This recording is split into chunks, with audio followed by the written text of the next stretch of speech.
இந்த காணொளியில நாம தெரிஞ்சுக்க போறது இயற்கணித கோவை. இப்ப இயற்கணித கோவையின் கூறுகளை பத்தி தெரிஞ்சுக்கலாம்.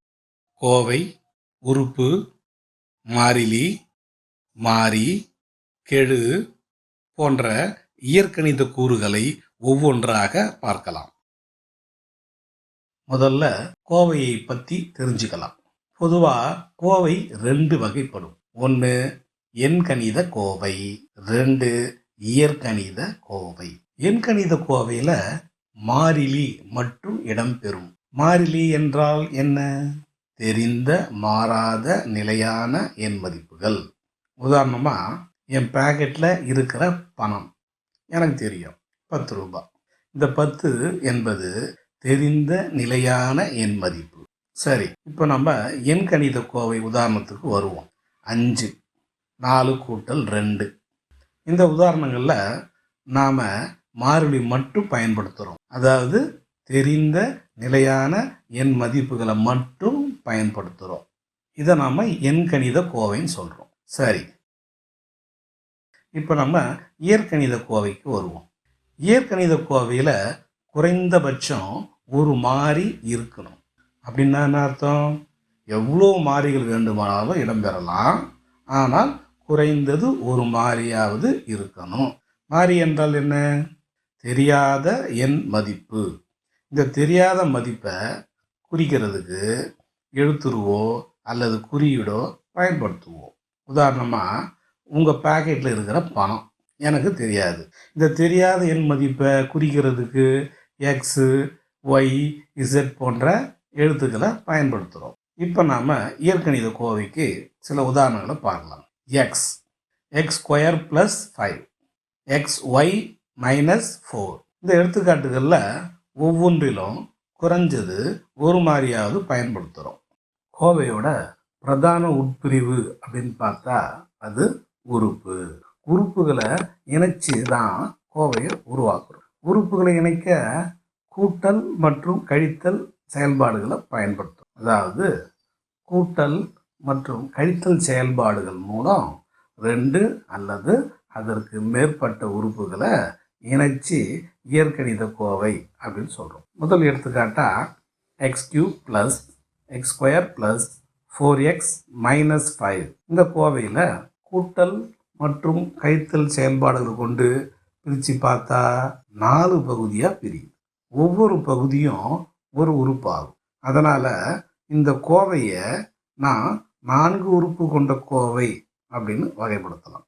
ரெண்டாவது எடுத்துக்காட்டா x³ - 5x² + 4. இந்த கோவையில் கூட்டல் மற்றும் கழித்தல் செயல்பாடுகளை கொண்டு பிரித்து பார்த்தா 3 பகுதியாக பிரியுது. ஒவ்வொரு பகுதியும் ஒரு உறுப்பாகும். அதனால் இந்த கோவையை நாம் 3 உறுப்பு கொண்ட கோவைன்னு வகைப்படுத்துகிறோம். ரெண்டாவது எடுத்துக்காட்டா 5x² - 4. இந்த கோவையை கூட்டல் மற்றும் கழித்தல் செயல்பாடுகள் கொண்டு பிரித்து பார்த்தா 2 பகுதியாக பிரியுது. ஒவ்வொரு பகுதியும் ஒரு உறுப்பாகும். அதனால் இந்த கோவையை நாம் 2 உறுப்பு கொண்ட கோவை அப்படின்னு வகைப்படுத்துகிறோம். நான்காவது எடுத்துக்காட்டாக 5x²YZ.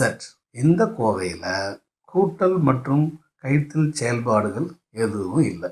அதனால் இந்த கோவையை நம்மளால் பிரிக்க முடியல. பல மாறிகள் இருந்தாலும் இது ஒரு உறுப்பு தான். அதனால் இந்த கோவையை நாம் ஓர் உறுப்பு கொண்ட கோவை அப்படின்னு வகைப்படுத்துகிறோம். உறுப்பு என்பது கோவையுடைய பிரதான உட்பிரிவுன்னு நாம் தெரிஞ்சுக்கிட்டோம். உறுப்பு என்பது அதன் காரணிகளின் பெருக்கற் பலன் அப்படின்னு சொல்லலாம். உறுப்போட பிரதான உட்பிரிவு அப்படின்னு பார்த்தா 2 பேர் வருவாங்க. ஒன்று மாறி, இன்னொன்று மாறிலி. உறுப்பு எந்த வகையில் அமையலாம் அப்படின்றத இப்போ பார்க்கலாம். இப்போ முதல் வகை, உறுப்பு மாறிலியாக அமையலாம். உதாரணமாக 5 - 3, 4 - 2. இங்கே நமக்கு இயல்பாக ஒரு சந்தேகம் வரும், இது எண்கணித கோவை மாதிரி இருக்கே அப்படின்னு. ஆமாம், சரிதான். இந்த வகை உறுப்பு ஓர் உறுப்பு இயற்கணித கோவையில் வராது. ஏன்னா இது எண்கணித கோவை தான்.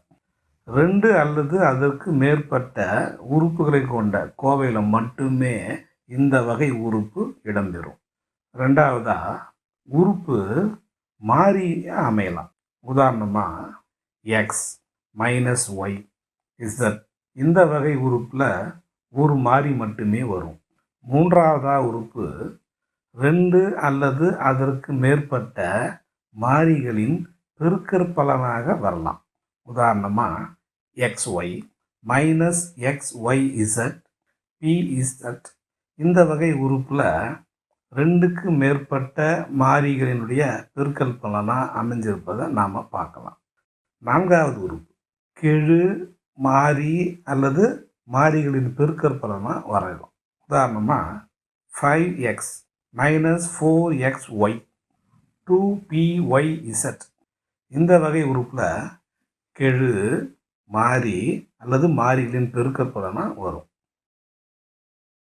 இப்போ மாறிலியை பற்றி தெரிஞ்சுக்கலாம். மாறிலி என்றால் என்ன? தெரிந்த மாறாத நிலையான எண் மதிப்புகள். உதாரணமாக என் பேக்கெட்டில் இருக்கிற பணம் எனக்கு தெரியும் 10 ரூபாய். இந்த 10 என்பது நிலையான எண் மதிப்பு. எடுத்துக்காட்டா 5 மைனஸ் 2 3/4 அப்படின்னு சொல்லலாம்.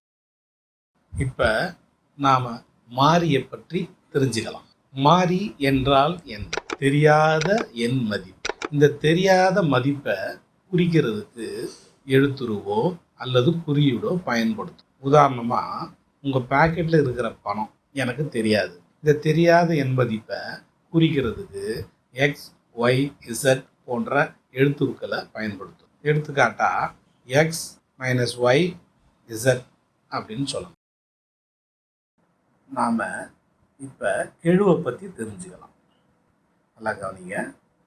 உறுப்பு என்பது அதன் காரணிகளின் பெருக்கற்பலன்னு நாம் தெரிஞ்சுக்கிட்டோம்.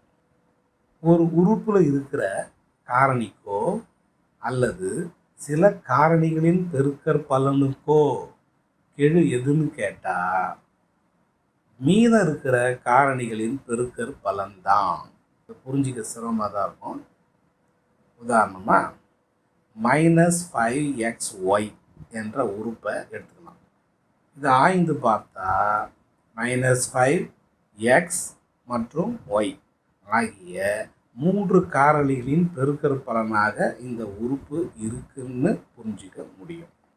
இந்த உறுப்பில் எக்ஸின் கெழு என்னன்னு பார்த்தா எக்ஸை தவிர மீதி இருக்கிற -5y தான் கெழு.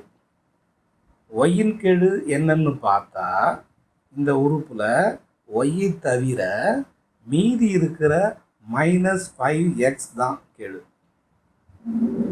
எக்ஸ் ஒய்யின் கெழு என்னன்னு பார்த்தா இந்த உறுப்பில் எக்ஸ் ஒய்யை தவிர மீதி இருக்கிற -5 தான் கெழு. 5x ஒய்யின் கெழு என்னன்னு பார்த்தா இந்த உறுப்பில் 5x ஒய்யை தவிர மீதி இருக்கிற -1 தான் கெழு. -5x ஒய்யின் கெழு என்னன்னு பார்த்தா இந்த உறுப்பில் -5x ஒய்யை தவிர மீதி இருக்கிற காரணி 1 தான் கெழு.